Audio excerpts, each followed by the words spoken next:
Hey everyone, this is Aliki Moncrief. I'm the Executive Director of Florida Conservation Voters. Sorry we're getting started a little bit late here.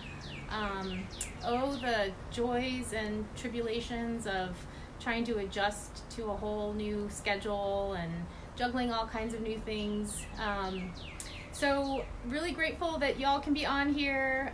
Again, I'm Aliki Moncrief. I'm the Executive Director of Florida Conservation Voters. Today, this is staying connected through COVID with Florida Conservation Voters. And I haven't memorized all the things that I want to chat with you about. So if I look down, it's because I'm referring to my notes. I just have to do that. I hope you'll bear with me.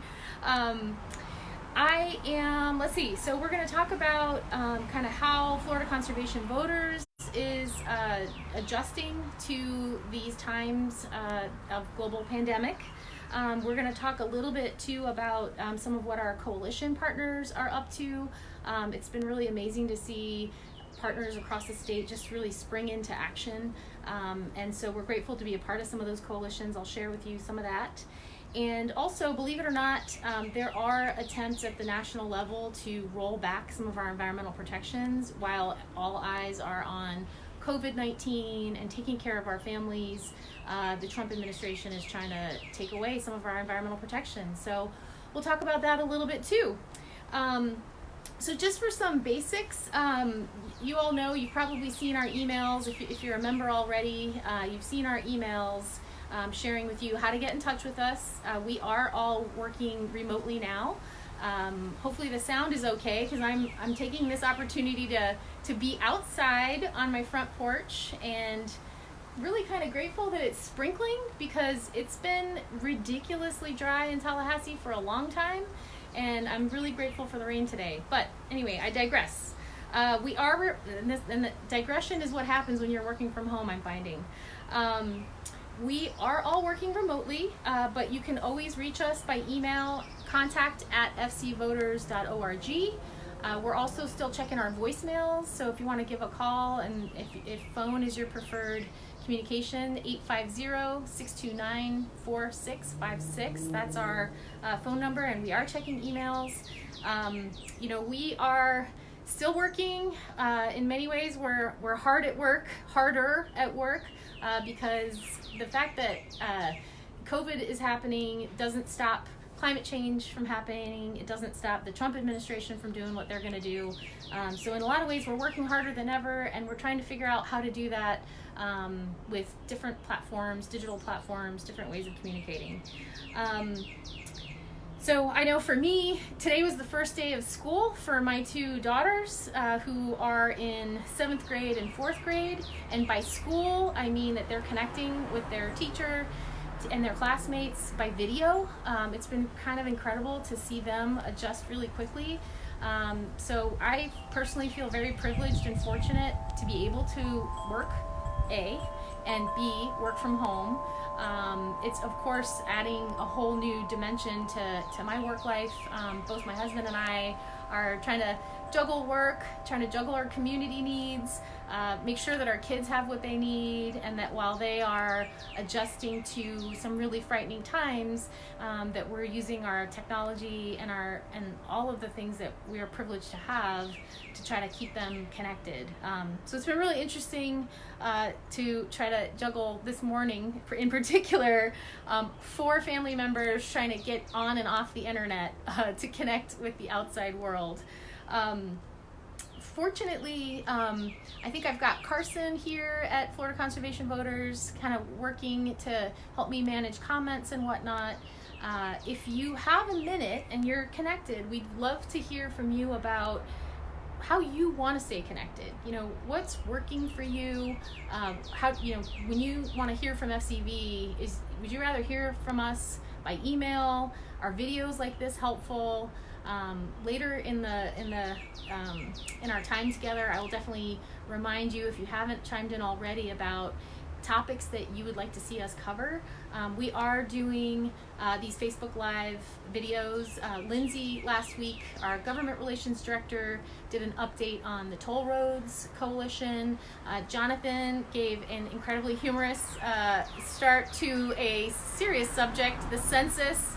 And so we are doing more of these videos, and would love to hear from you about topics that you'd like for us to cover. So this is all about staying connected, right, in COVID. We do have power in numbers. I'm realizing that my light is casting a shadow on my face. Pardon me.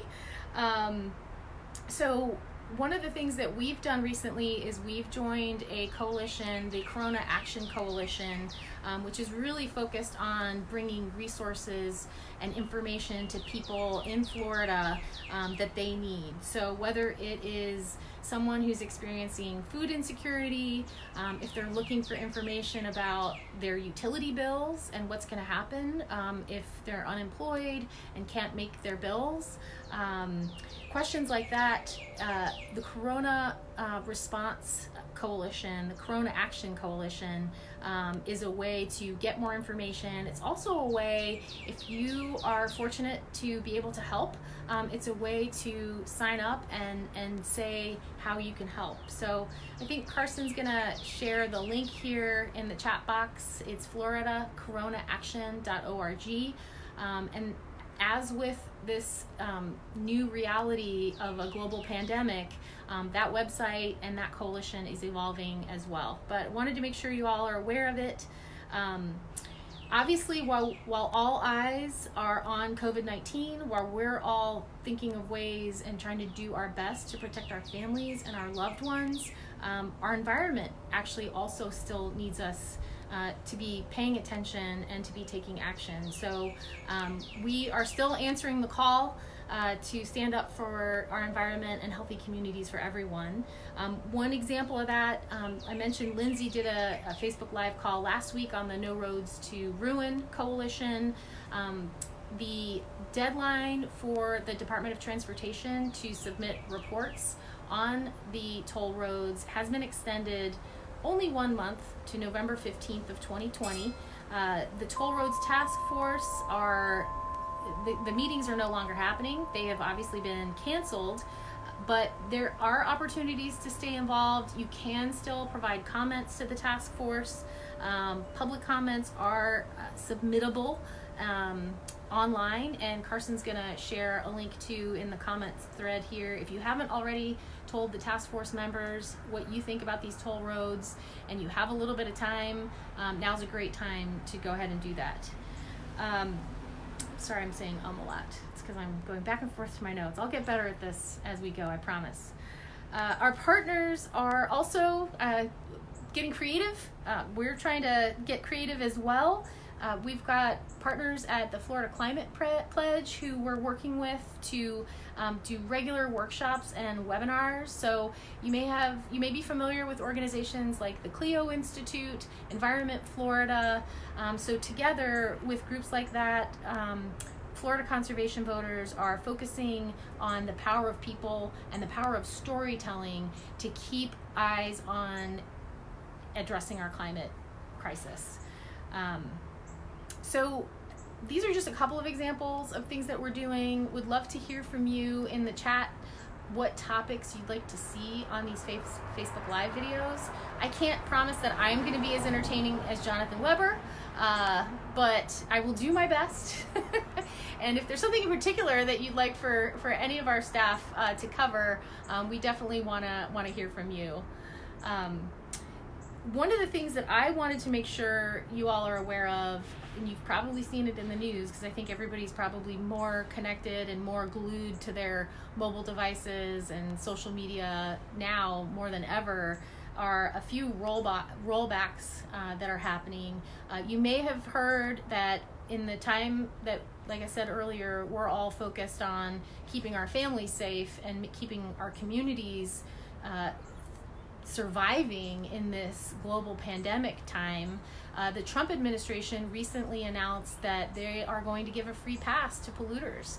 At the request of the oil and gas industry, the Environmental Protection Agency has stated that it will suspend all enforcement of environmental rules and regulations. So whether that's monitoring for making sure that oil and gas facilities, for example, aren't polluting our water, whether it's monitoring or testing to make sure that contaminants aren't getting into the air and affecting our our air quality and our health. Those are things that the Trump administration has basically said they're not going to handle during this time. And it's really ironic because when you think about the people who are most affected by public health crises, like the one we're going through, those are the people who are going to be most harmed most immediately by these rollbacks. You're going to have facilities that are emitting more pollution than they are allowed to.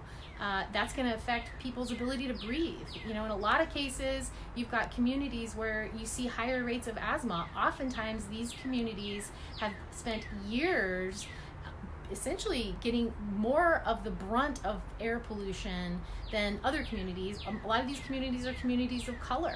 And so when the Trump administration says they're not going to enforce the rules, the people who are hurt most and first are communities of color, low-income communities, and it's simply not fair during this time of crisis for the Environmental Protection Agency to throw up its hands and say it doesn't care about these people.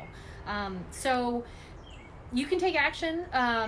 We are asking folks to send a note to the Trump administration to express how you feel about this. I know the way I feel about it is outrage, and I'm going to have to work very hard to not be using rage language in my email to Trump. He also recently, the Trump administration, this morning I was reading that the emission standards for vehicles are also a Trump rollback that are being pushed through this spring. Kent Wimmer, exactly. Also reading the news, love it.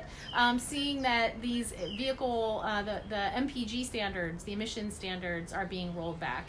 So again, the Trump administration is taking this opportunity while everyone's eyes are elsewhere to roll back some of our most important protections, and we can't stand for it. So Carson's gonna share a link in the chat box. I keep saying chat box because we're using Zoom so much, and I think that's Zoom lingo. But anyway, Carson's going to put a link in the chat box so that you can take action and tell the Trump administration not to roll back our environmental protections. So really appreciate everyone spending some time here today. Definitely want to hear from you. You can put in the chat box topics that you would like for us to cover on these videos. You can call us 850-629-4656. Email is contact@fcvoters.org. We definitely want to hear from you. We want to hear, what you're how you're communicating, how you're staying in touch with your organizations that you care about, with your friends, family. Want to hear more. We're here to learn. So I want to, let's see. I think I've covered it all, actually. I'm probably talking too fast. People say I'm a fast talker. I'm trying to slow down. Really appreciate your time with us today. We are trying to do the best we can, continuing to work the best that we can, the best we know how, while at the same time evolving to changing circumstances. We really appreciate your comments, your support. We really just wanted to let you know that we're here for you. If you haven't checked out the FloridaCoronaResponse.org, definitely check out that resource. If you haven't taken action yet on the Trump administration's rollbacks, hope that you will do that soon, if not right away, since you're on your computer probably right now, or your phone. Really appreciate all the work that you do. If you're not already a member of Florida Conservation Voters, would love for you to join, because the climate crisis isn't going to stop because of COVID. The Trump rollbacks aren't stopping because of COVID. We're not going to stop because of COVID, and we need your support more than ever. Especially, this year, I can't help but be thinking about how we have elections coming up. The elections are not going to stop because of COVID, and so we have to remain engaged. We have to stay vigilant. Like I said, if you're not already a member of FCV, I hope you'll join. If you haven't already made a contribution to FCV, I hope that you will. And I hope most importantly that you will let us know what topics you would like for us to cover on these videos. So thanks, Kent. Kent just took action on the Trump administration rollbacks. Really appreciate that. And I will give it a minute and sign off, unless I see a few more questions or comments in the chat box. All right. Well, hopefully you can hear the birds singing in the background. That's something that always gives me great joy and peace. I've been keeping my bird feeders stocked because there's got to be something to focus on sometimes in this world that we're living in today, something positive, and the birds are still singing, which is fortunate, and I'm going to keep focused on that. Hope you all are doing well. Any questions before we sign off? We can just take a moment of Zen. I'm not like a meditation instructor, but it's always worth taking a moment. Okay, well, happy Tuesday. We hope that you are all safe with your families, that you're all staying healthy, that you're all staying engaged and active, and we look forward to the next Facebook Live. We will definitely keep people informed on how the governor is taking action on bills, Kent, for sure. That's something that we absolutely monitor. As we understand it, the governor so far has said he's actually specifically asked the legislature not to send any bills for signing. So he has specifically said that he's not going to be taking action on bills anytime soon, but we do continue to monitor that, and we will certainly let people know if he does move forward. There are a number of bills that we certainly have issues with, and we will certainly let you know. Thanks to everybody for tuning in. Thanks for all you do for Florida. Stay healthy, and thank you. Bye.